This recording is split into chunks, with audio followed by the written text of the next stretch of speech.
first of all, I think it was very important and it is useful to pay attention to this Chinese initiative, One Belt, One Road initiative.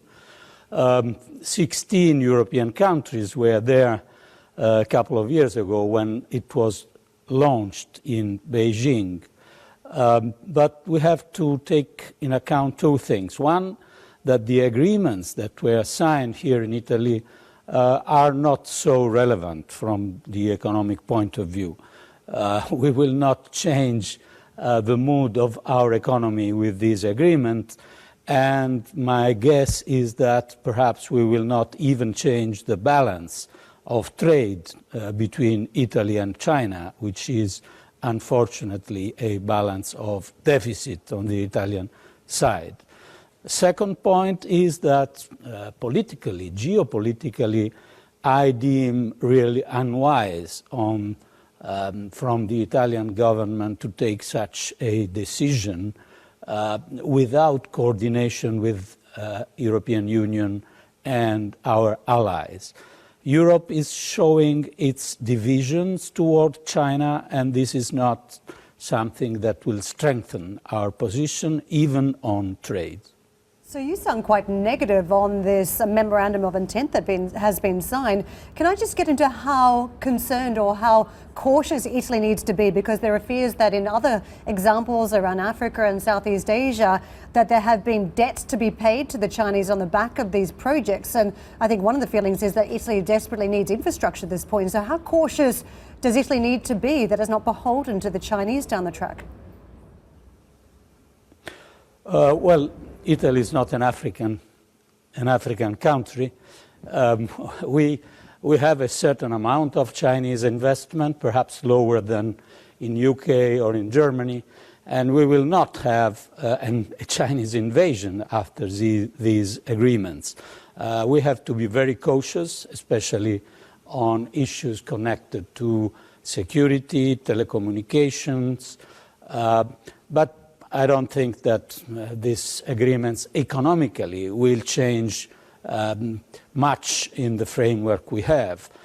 Politically, I am worried of the fact that we are not showing European Union unity. And for this reason, I think that the MOU that was signed from the Italian government was not a wise decision. Mr. Gentiloni, we've spoken previously, so thank you very much indeed for joining CNBC. You said Africa and Italy is not an African country. No, Italy has much worse debt profile than most African countries. Italy has a lower growth rate than many African countries as well.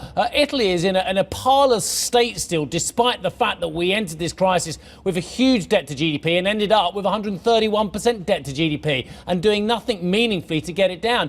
Italy's in a very, very bad structural position still, isn't it, sir?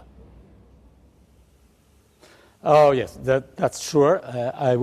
I was just saying Italy is not an African country because you have not to be scared of an invasion of Chinese investment and control in this country. I repeat, Chinese investment in my country are lower than in UK or Germany. So this is not the issue. The issue is, as you were rightly saying, that unfortunately we have a very, very difficult economic situation.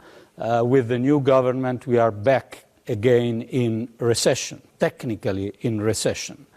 I've heard the words of our Deputy Prime Minister saying that this is due to the international environment, the trade war between US and China, the German slowdown. Well, okay, all these things could have contributed to the Italian recession, but my opinion is that unfortunately it was the new Italian government attitude, budget law and decision to provoke a very huge crisis in confidence from financial markets, entrepreneurs and consumers in my country. So we have to change this, and I am not optimistic that the government now is in any way capable to change this situation.